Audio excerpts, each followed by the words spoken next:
I recently made a deck profile on World Chalice Herald. It's a deck that stemmed from the idea that Benton searches Venus, and Venus sets up an extra link all by herself while searching Eva, one of the most broken engine pieces in the last couple of years.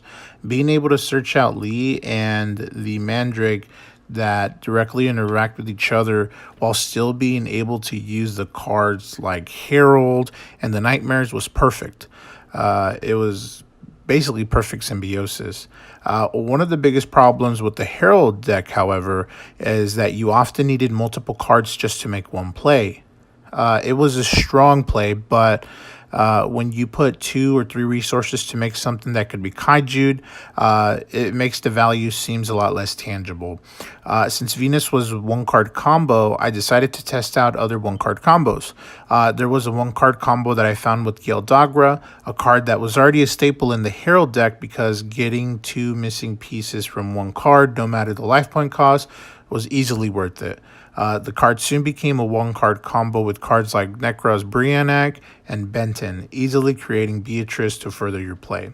These plays were great, but the amount of non-themed cards that had absolutely no synergy with your deck that you had to shove into your deck was too much.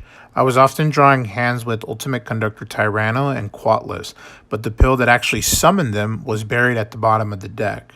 I mean, sure, you could force the ultimate conductor out of the hand by forcing a Link 2 with Reproductus, but the problem is forcing a Link 2 with the deck that pretty much plays all the blue monsters in the main deck instead of the extra deck. That's kind of bad because a lot of those monsters can't be summoned. The UCT was a great monster, is one of the best boss monsters in the game.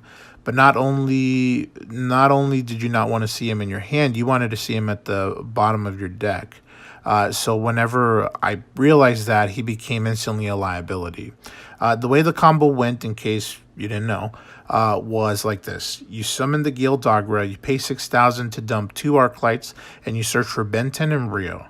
Brio lets you get Clausulus, who lets you get Cycle. The Cycle summons Brio from the graveyard. You use Benton as the fodder.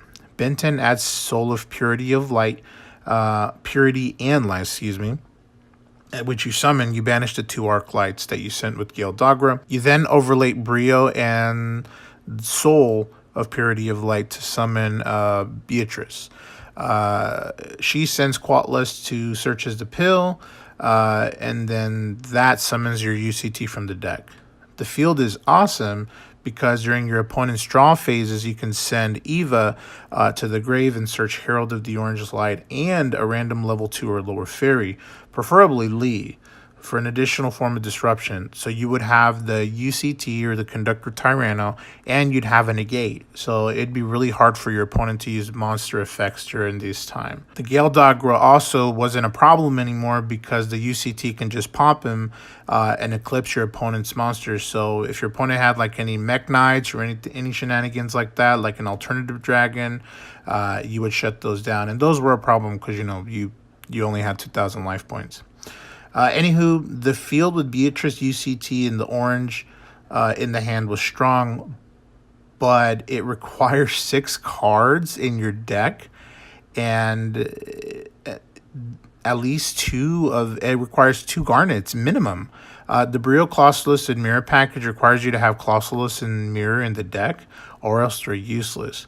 If you were to draw all 3 cards in your opening hand, the usefulness of Clausulus is pretty much 0.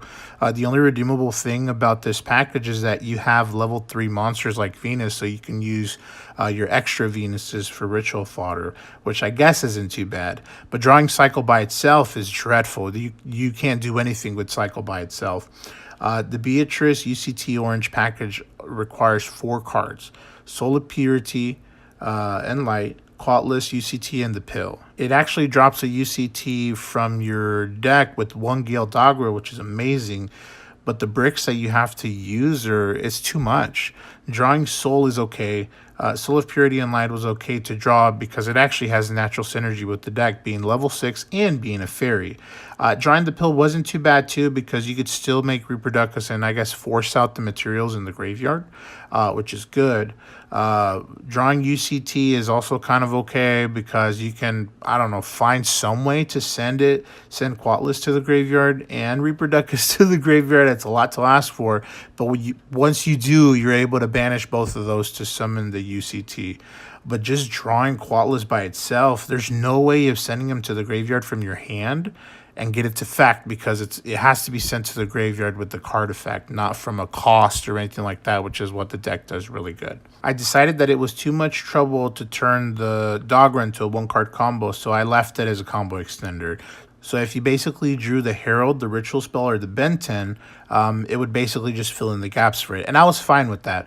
I moved on to my nephew's deck, and while looking through a pile of cards, I slapped my forehead as soon as I saw this card, Advanced Ritual Arts. Instead of adding 7 cards into my deck to make one card good, the Dogra, I just had to add this card, and it fixed a lot of problems. It basically turned the Gale Dogra into a one-card Herald. I didn't have to add any extra cards into the deck because I already had the Shine Balls for the Venus, and I already had the Garnet for the Brilliant Fusion. So even if I drew a Shine Ball, it was perfectly fine because I could just send the Garnet and send one Shine Ball, and it would make it perfect. So then I basically just added the one Advanced Ritual Art into my deck. So I went back and I basically tore everything down, and this is what I came up with. I came up with running obviously the three Venuses. You need those for the one card extra link. The 3 Shine Balls, 1 Eva, 1 Lee, 1 Mandrake, 1 Guard Dragon. The Brilliant Fusion was basically a 1.5 card double negate because you needed Brilliant Fusion and a Light Fairy, which pretty much everything in your deck is. So I did 3 Brilliant Fusions, and then the cards that it needed were 1 Garnet, a Lilybell, 2 Orange Lights, and that's really it. I really didn't need anything else for it because the Evas were pretty much already there. The Lee was already there. The Card Dragon was already there, so I didn't need anything else for it. And then obviously the one card Herald would have been the Gale Dogra. And really the only card that I needed for it, I already had the Ritual Spells and the Ritual Monsters. I just needed the lone copy of Advanced Ritual Art. I didn't need 3, I didn't need 2. I was perfectly fine with just running 1 and continuing the combo from there. And of course we go with the Ritual Boys, the Herald, the Ben 10s. 3 of the Ritual Spells for the Herald, the pre-preps to search them, the prep to search the Ben 10, and then we had a single copy of Saravis to make the preparation of reds a little bit better. And then my own personal choice, I chose Triple Tri-White because it works so good with Venus and with Gale Dogra. Now, one of the cool things is, those are the last 3 cards to Tri-White. You could easily put 2 Called by the Grave and a 3rd Herald of the Orange Light. It's kind of a personal preference on which one you want to do there. This is what the Brilliant Fusion Double Negate looks like. You play the Brilliant, send the Lee. The Fairy Monster basically adds the Lee back. You summon the Lee. You summon the Guard Dragon. Then you link into the Underclock Taker, banish it, and then make a Link Spider. Got the Source. The Sorceress is going to get you the Eva. The Link 2 basically lets you banish your Fairy and your Lee to get the 2 negates. From then you get the Lilybell, and then you obviously end up with the Firewall Dragon at the very end. So this board is really important because you're able to end with the Firewall Dragon. It's not live anymore, but it's still a beat stick. And then any Link 2, my go-to is obviously the Nightmare Phoenix. And then you end up with Eva and the Orange Light. That lets you negate 2 of your opponent's monsters, 1 with the first Orange Light that's in your hand. When you discard it with Eva, you're able to use Eva's effect again to banish it, and another Fairy. That lets you get 2 additional cards, which is obviously going to be another Orange Light and then another Fairy that you're okay with discarding. This one is with Brilliant Fusion and actually some Gem Knights. I was playing with Brilliant Fusion and I wanted to see how far I could take Summon Sorceress. So obviously you start like the last play, search for your 2 World Chalice monsters. This time you save it and you actually end up bringing out your Gem Knight out. That gets you 2 Gem Knights on the field with the sword. go into Phantom Core, and then you can actually bring all three back to make like a Master Diamond or something like that. This really doesn't have any disruption. This is more like of an OTK potential card, but it gains you a lot of pluses. It just kind of shows the power of Phantom Chords, and it shows how strong you can make it so that you can summon up to 3 monsters. The Sorceress, a Link 2 with the Phantom Quartz, and obviously the Fusion monster that it summons. It also gains you a Gem Knight card from your deck to your hand. In this case, it was just a Gem Knight Garnet. And of course, because there's a level 7 Gem Knight card, I was saying, what if I run 2 of the level 7 Gem Knight cards? Same combo as before, summon all your World Chalices, go into Sork, banish the Guard Dragon to bring out the 7, copy it to summon another 7, and then overlay both into Tomahawk. After this, you can make some plays like with Firewall Dragon, that kind of thing, Link 2s. The problem with this one is obviously there's really no good cards to get back from your graveyard. So it's probably not the best play, but it's still a pretty good play that you can go into. Now we get to the Gale Dogra plays.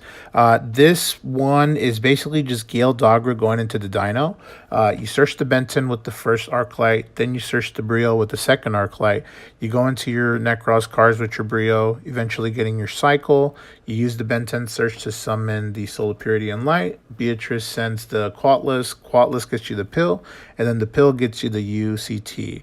Now during your opponent's draw phase or standby phase, like in this one, you're able to send the Eva to get your 2 negates directly to your hand. This used to be a problem because the Gale Dogger was a little monster that your opponent could just attack over and kill you because you only have 200.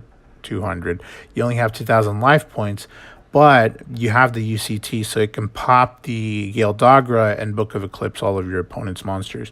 Not only that, you have a negate, so if your opponent tries to get spicy and just disrupt you in any way, you have that one negate that you can disrupt your opponent, and that's with 1 card. This is, of course, the Gale Dogra.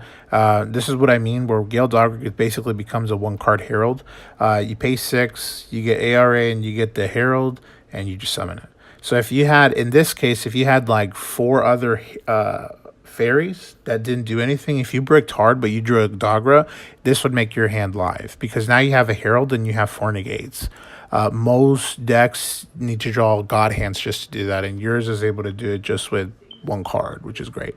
And then, of course, if you draw a Shine Ball where you're not able to make the play still, doesn't matter. The Gale Dogra will still be able to search out the 2 cards, ARA and the Herald, but instead of sending 3 Shine Balls, you just send the Garnet and you send the Shine Ball.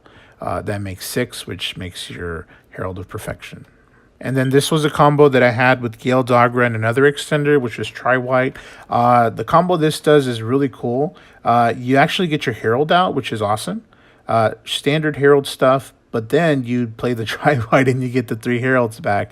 Pretty broken. It's not once per turn, so if you draw multiples, I guess you could link spam like crazy. You make Reproductus, change one of the balls into Dino, make the Sork. This is very similar to the Venus combo that you've seen before. Same motions. Instead of making a U-Link, you just make a Trigate Wizard that's linked. So you go into those plays, make Phoenix, Cerberus, go into Bloom to finish the 3 links, get 3 cards back. Level 1, normal, and then the Mandrake. That brings itself out, make a Trigate. Or not a Trigate at Underclock, that makes a Trigate. Then you just link up your Venus, or not your Venus, your Shine Ball into a Link Spider. This is a cool combo because you have your opponent has 2 things to worry about. He has to worry about the Herald that you have on the field, and he also has to worry about the linked Trigate Wizard. Not only that, the Herald has 4 negates. The Lee, the Eva, and then the 2 cards that Eva searches. So, and then not only that, you have the negate with your Trigate. This is nuts. And then obviously, if your opponent can't do anything, if your opponent can't play through 5 negates or has a Kaiju or a Sphere mode, then you pretty much win the duel, because you'll attack for more than 8,000 next turn. But this one's my favorite one by far. You guys have seen this one before. This is the standard Venus Extra Link. The Venus is going to summon 3 Shine Balls. There's 1, there's 2, and there's 3. And then you're going to turn those into the Sork. That's going to bring out the Eva straight from the deck. Eva's going to turn into Linky Boy. That's going to give you your Mandrake Lee. Imduk's going to give us another summon, which gets us the guard dragon. Link it away for the taker. It's important that it's over there because it has to point that way. Then you do the proxy in the middle. You obviously summon it with Firewall's effect. Get your 3 cards, your level 1, the normal, and the Lee. Now you just start triggering your Firewall. Use your Link Karibo for extra summons. Get the Link Spider, get another summon. Now you go into your Phoenix, then you go into your Cerberus. You could technically still do this board with 1 card, but then you lose out on the double protection from Phoenix and Cerberus. But you guys have seen that in the previous board. Good old-fashioned extra link. The problem with this extra link, it doesn't have... what's that card's name that stops you from summoning? Ibli. It doesn't have Ibli, which is kind of a bummer, but it's okay. We don't need to run extra bricks in the deck that already has bricks. This is my preferred way of using Venus. It's basically just the Venus combo. There's nothing else you have to do. This ends up in a board that has a co-linked Trigate Wizard. So it has all 3 pointers linked. Same as the other one. You know, you search for Mandrake Lee, go into Imduk, summon your Lee, get your Guard Dragon, link those away. Instead of going into your Underclock, you just go straight into your Nightmares because you're not going to use any extra deck cards. You go straight up into your Nightmares, and then you go into your Bloom, get 3 cards back, the Vanilla, the level 1, and the Mandrake, trigger it by getting Lee back, and then obviously you make a Link 2 up there, drop the Shine Ball, go into... the Trigate and go into the Link Spider. This one's cool because if your opponent can out this, you still have backup plays. You have your Eva, you have your Lee, you still have things you can do in your deck. And then you have the, whatchamacallit, the Link Karibo in the deck, so you can easily trigger Eva. When you do, you get to search 2 more cards. You can maybe search a Negate. You can search out a Lilybell if you didn't draw it. That's wonderful because then you can go for additional Link plays with that, which is pretty cool. And it doesn't eat up your extra deck, and it lets you run things like Reproducas, which is cool. But that's what I wanted to go over with you guys. I wanted to go over my thought process and basically how I built the deck up from where I was. I had a lot of garbage in the deck, and I pretty much just took it all out, streamlined it, made it as thin as possible, and then just added cards that I can play immediately, not cards that are requirements for engines. I want to keep those as a minimum. The biggest triumph I think I've had, and it's hilarious that I call it a triumph, but is rediscovering Advanced Ritual Art, which is amazing. It fills in so many gaps. It actually makes Gale Dogra a lot better, which I'm actually going to have a video on Gale Dogra and a certain deck that I know bricks a lot, which I think Gale Dogra can be very good help in. But if you guys have any questions, leave them down below. See you later.